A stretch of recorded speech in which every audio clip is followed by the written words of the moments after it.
배터리를 설계하는 엔지니어들이 가장 권장하는 규격은 방전되기 20%까지 그리고 완전 충전되기 20%까지 즉 20에서 80%의 그 구간이에요.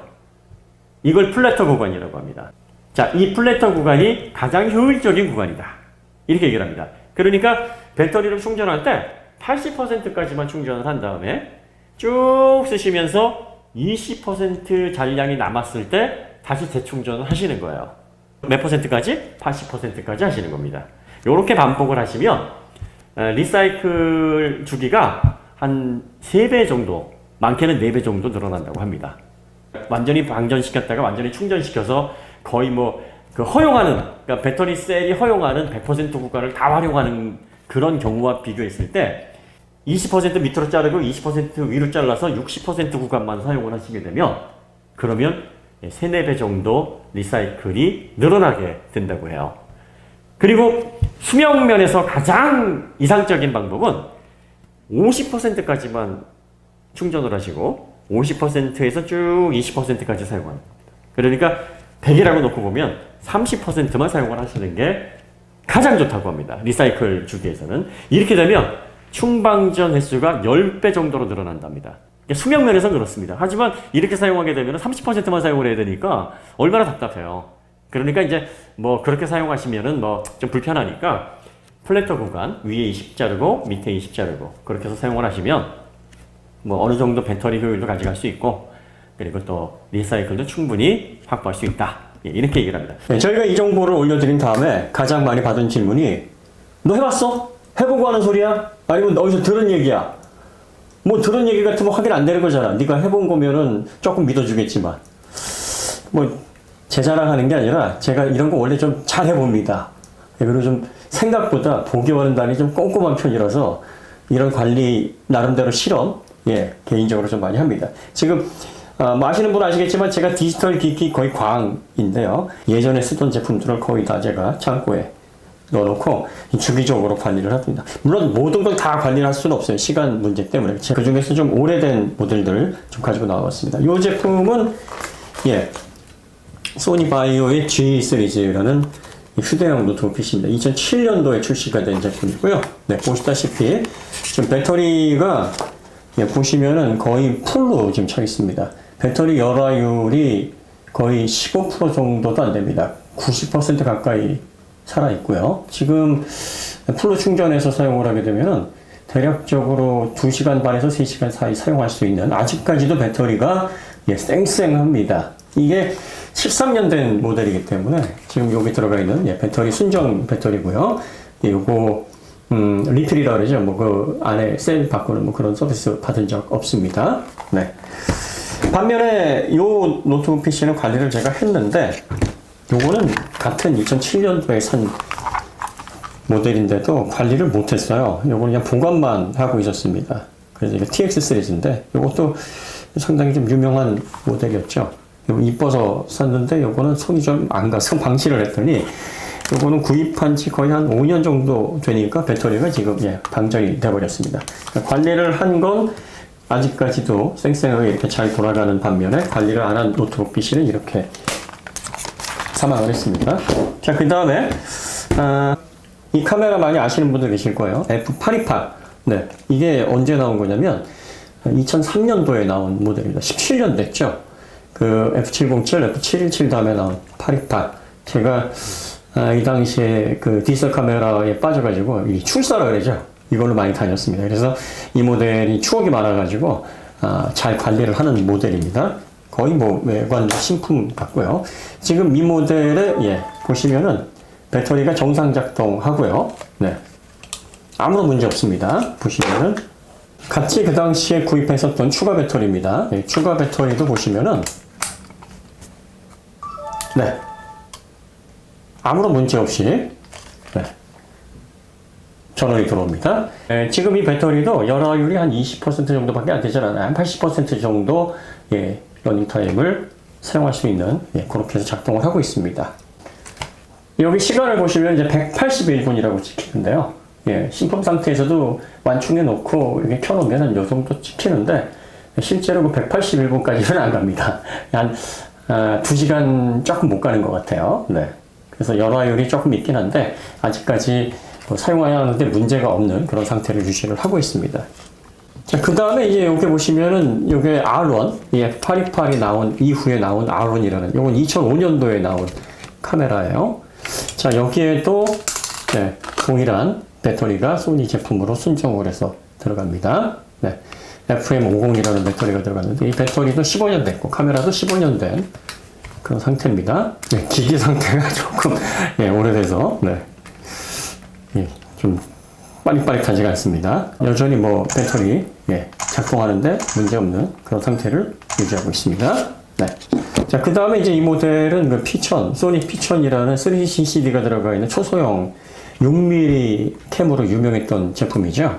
여기에 터치 스크린이 들어간 제품입니다. 2005년도에 출시가 된 제품인데 감압식이긴 하지만 터치 스크린이 들어간 모델로 상당히 인기가 많았었어요. 자, 지금 이 모델에도 보시면은 호환 배터리 아닌 순정 배터리 원래 받았던 15년 된 배터리가 여기 들어갑니다. 자, 그런데 이 모델 같은 경우에도 보시면은 정상 작동을 아주 잘 합니다. 그 배터리 레벨도 보시면은 157분으로 뜹니다. 원래 구입할 때도 보통 한 요 정도 됐었어요. 물론 사용하다 보면은 요거 같은 경우에는 한 1시간 조금 더 넘게 사용을 할 수 있는 걸로 봐서 지금 열화율이 한 50% 정도는 진행이 된 것 같기는 해요. 그런데 뭐 15년 동안 지금 뭐 정상적인 사용을 하는데 뭐 전혀 문제가 없습니다. 2007년도에 구입을 했던 파나소닉 루믹스 RX2라는 모델인데요. 네, 요것도 보시면은요. 네, 배터리가 완충된 상태에서 아직도 정상 사용이 가능합니다. 뭐 카메라 성능이 구려서 못 쓰지 배터리 성능 때문에 못 쓰는 그런 상황은 지금 없습니다. 완전히 충전하지 않고 대략적으로 80% 정도를 충전한 다음에 완전히 방전시키지 않고 한 20에서 30% 정도 되면 다시 충전을 해두는 그런 식으로 주기적으로 관리를 했습니다. 뭐 매일 그렇게 관리를 할 수는 없으니까 적어도 한 달에 한 2, 3회 정도는 꺼내서 배터리 상태 체크해보고 또 충전 안 돼 있으면 충전한 상태에서 보관을 계속까지 했었어요. 그래서 이 모델 같은 경우에는 17년, 이 두 개는 15년, 13년, 노트북 13년 동안 배터리가 뭐 전혀 사용하는데 문제가 없는 정도의 컨디션을 지금 유지를 하고 있습니다. 반면에 배터리 관리를 하지 않은 보관만 한 제품들은 거의 대부분 배터리가 지금 다 사망한 상태입니다. 여러분들이 배터리를 관리해서 쓸 건지 아니면은 뭐 편안하게 쓸 것인지는 개인이 결정하실 문제지만 전기차 같은 경우에도 이 전기차가 그 배터리 가격이 차지하는 범위가 굉장히 크죠. 그래서 여러분들이 뭐 한 3, 4년 사용하다가 뭐 판매를 하실 것 같으면은야 뭐 관리를 뭐 할 필요가 있겠느냐 뭐 이렇게 생각을 하시겠습니다만 또 판매를 하더라도 누군가가 또 그걸 써야 되고 또 그분이 또 판매를 하더라도 그 차는 또 누군가가 사용을 해야 됩니다. 배터리 관리가 안 된 차들은 쉽게 말하면 이제 우리가 폭탄 돌리기라고 그러죠. 그런 차들이 돼서 계속적으로 누군가에 피해를 줄 수 있겠죠. 그리고 거국적으로 뭐 우리가 이런 거까지 생각을 하고 살아야 되나 싶긴 하지만 그래도 이 집고인으로서 거국적으로 자원을 최대한 알뜰하게 다 기본까지 뽑아서 사용할 수 있어야 한다라는 그런 책임감에서 본다면 우리가 얼마를 쓰든 간에 관리를 해서 사용을 하게 되면 그 배터리, 내가 관리한 전기차, 내가 관리한 배터리 뭐 이런 것들은 최대한 오래 수명을 유지하면서 나 아닌 누군가에게도 혜택을 줄 수 있다라는 점에서 의미 있는 일이에요. 그래서 전기차 배터리 같은 경우에는 이게 고용량 셀, 용량도 크고 하니까 보통 기본적으로 아무리 못해도 뭐 34kWh, 많으면 100kWh 정도 되는데 이런 경우에는 관리를 하게 되면 수명이 더 길어집니다. 더 오랜 기간 항상성을 유지할 수가 있어요. 그래서 여러분들이 물론 이게 단적인 실험이라서 뭐 모든 경우에 다 이렇다라고 단정을 지어서 말씀드릴 수는 없겠습니다만 실제로 제가 20년 가까이 디지털 제품을 사용하면서 관리를 한 배터리와 관리를 하지 않은 배터리의 상태 차이가 아주 극명하게 보이고 있기 때문에 전기차 관련해서도 같은 리튬이온 방식이고 물론 뭐 BMS라든지 그 외에 셀 구성 기술은 뭐 차이가 많겠습니다만 기본적인 원리는 비슷합니다. 그래서 여러분들이 관리를 해서 사용하신다면 상당히 오랜 기간 배터리를 유지하실 수 있으리라고 봅니다. 여기서 말씀부터 서운하니까 이전에 그 코나 배터리 불 화재 났을 때 이제 배터리 관련된 구조 설명을 해드리는 게 있는데 그거 다시 한번 복습하는 차원에서 보시죠. 배터리의 원리를 보시면은 배터리가 왜 전기를 내냐면 금속이 전자를 잃는 성질에 따라서 이 배터리의 효율, 배터리의 충전 전압이라든지 전류의 양 이런 것들이 결정이 됩니다. 그런데 이제 이 전자를 잘 잃어버리는 금속이 있어요. 그 금속일수록 배터리 재료로 사용하기가 좋습니다. 그래서 이제 리튬이 가장 그 전자를 잃어버리려는 성질이 강합니다. 이 리튬 체외각 그 껍데기 이쪽을 도는 전자가 하나인데 이 전자를 계속 이 리튬은 잃어버리려고 하는 성질이에요. 빨리 얘를 좀 어떻게 없애버렸으면 좋겠는데 늘 이 생각만 하는 물질이에요. 그래서 칼카나마 아라슈의 니즈노스구스 은백금 이거 아직도 외우시는 분 계시잖아요. 그래서 그 나트륨 다음이 마그네슘 다음에 알루미늄 아연. 이게 전자를 잃기 쉬운 순서대로 이렇게 나열을 한 겁니다. 그러니까 이런 물질들은 전자를 잃어버리려고 하니까 이게 뭐냐면 이제 이 불안정 상태를 안정화시키려는 성향이 강하겠죠. 그래서 어떤 물질과 확 반응을 하게 되냐면 이 산소와 아주 화끈한 반응을 하게 됩니다. 그러니까 산화작용이 굉장히 빨리 일어나는 물질들이에요. 리튬의 전자를 가지고 있는 상태는 이제 불안정한 상태입니다. 그 불안정한 상태에서 산화금속과 결합을 하게 되면 이제 안정이 되는 거죠. 산화가 되면서 안정이 되는 겁니다. 그러니까 전자를 잃어버리면서 안정화되기 위해서 생기는 부하, 그 부하로 전기가 생성이 되는 겁니다. 그런 원리로 해서 배터리를 만드는 건데 이 리튬이온 배터리 같은 경우에는 이제 구조가 어떻게 되냐면 양극이 있고 음극이 있고 그 사이에 분리막이 있고 또 리튬 이온이 왔다 갔다 할 수 있는 전해질이 있어요. 음극은 그라파이트로 이루어져 있습니다. 그라파이트 탄소로 돼 있어서 이렇게 좀 틈이 많은 탄소의 막으로 되어 있습니다. 요거를 구리 얇은 막에다가 이제 탄소를 발라서 그 사이사이에 리튬이 차곡차곡 들어가도록 채워지도록 하는 거죠. 그러니까 요렇게 이제 리튬이 분리막 전해질을 통과하면서 분리막을 통해 이 그라파이트 음극으로 이렇게 차곡차곡 쌓여져 있으면 요게 충전 상태고요.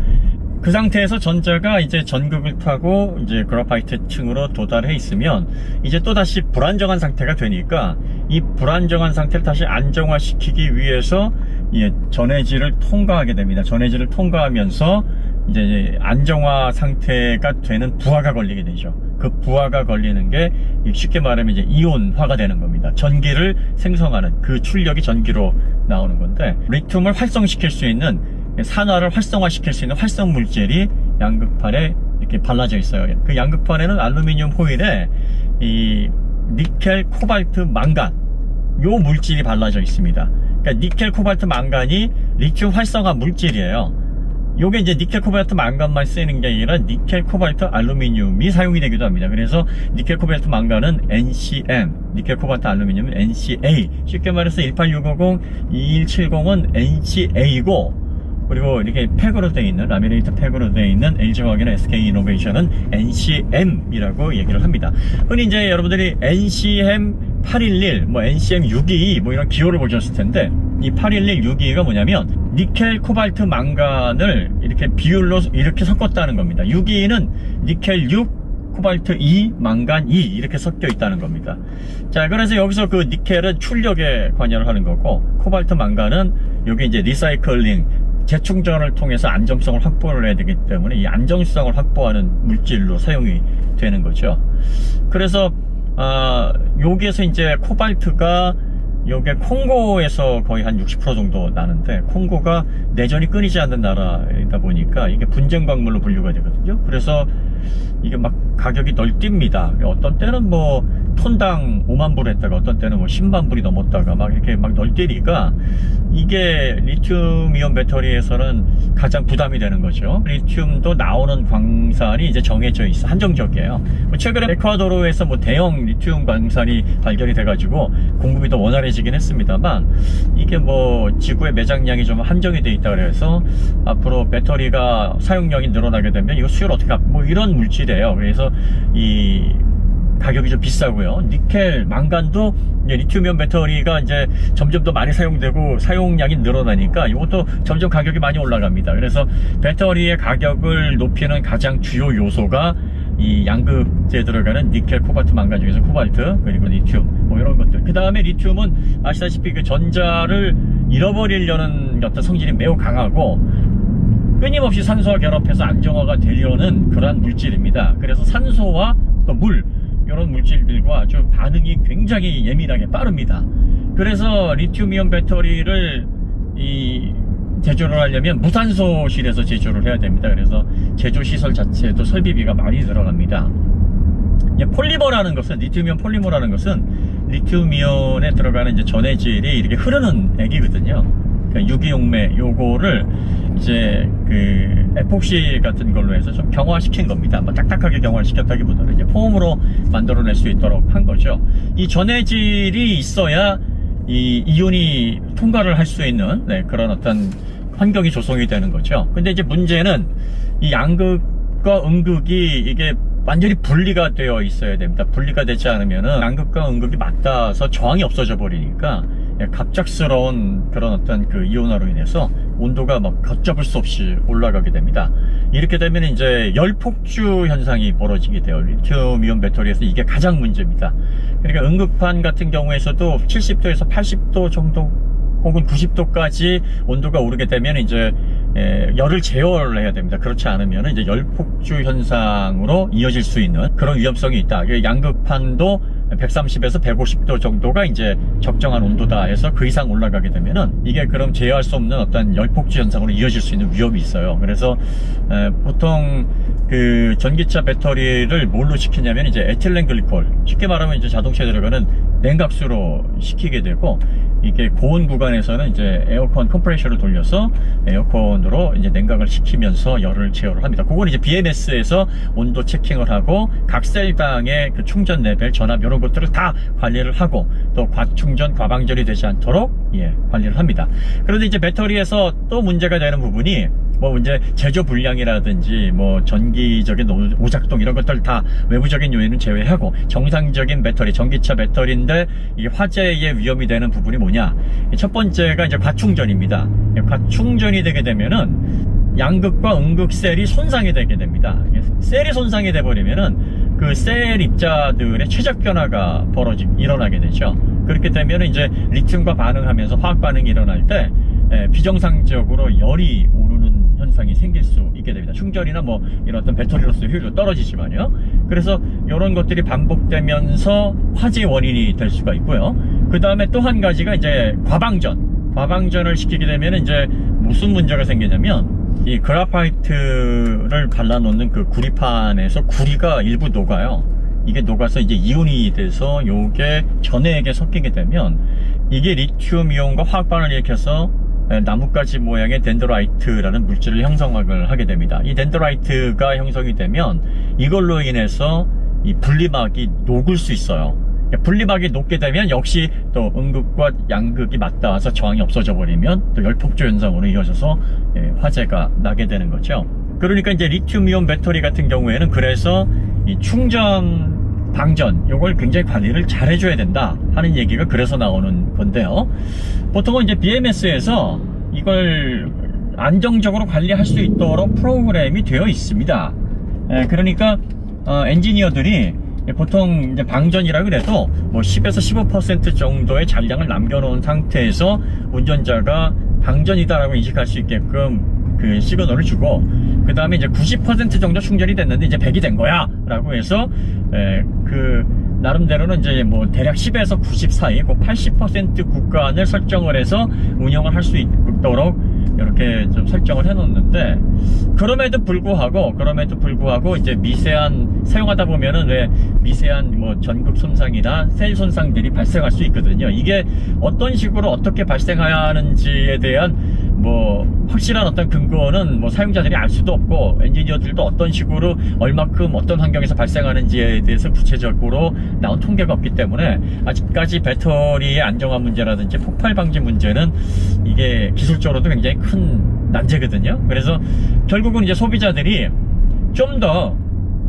이 배터리의 폭발을 염려하시는 분들은 이 구간을 좀 더 줄이셔야 돼요. 그래서 보통 엔지니어가 10이 완전히 방전된 상태라고 표시를 했으면 그 상태에서 좀 더 네거티브하게 사용을 해서 만약에 배터리 잔량을 한 20% 정도 남았다라고 표시를 하면 다시 충전을 시작을 하고 대략 한 모니터에서 BMS에서 한 80% 정도 충전이 됐다 하면은 뭐 중지를 해서 사용을 하는, 그래가지고 하위 20에서 상위 80까지 한 60% 구간, 플래터 구간을 이제 사용자들이 정해서 가장 효율 구간으로 안정적으로 사용할 수 있는 어떤 기준을 가지고 계시면 좀 도움이 되죠.